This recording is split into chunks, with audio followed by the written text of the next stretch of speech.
সুপ্রিয় দর্শক, city signal Facebook পেজের পক্ষ থেকে আপনাদের সকলকে আন্তরিক শুভেচ্ছা।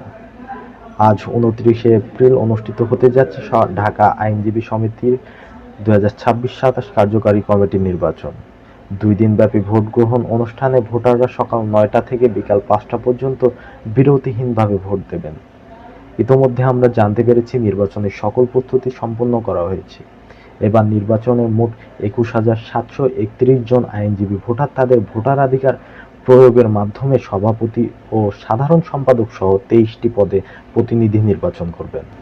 তবে এবার নির্বাচনে নির্বাচন অনুষ্ঠিত হতে যাচ্ছে। তবে 2 দশকেরও বেশি সময় ধরে একই প্যানেলে নির্বাচন করা বিএনপি ও জামাত পৃথক প্যানেল দিয়ে একে অপরের বিরুদ্ধে প্রতিদ্বন্দ্বিতা করছে।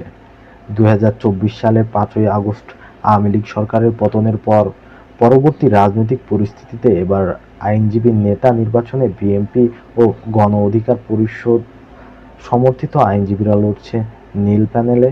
অন্যদিকে জামাত ও জাতীয় পার্টি এনসিপি সমর্থক আইনজীবীরা ঐক্যবদ্ধ হয়েছেন সবুজ প্যানেলে।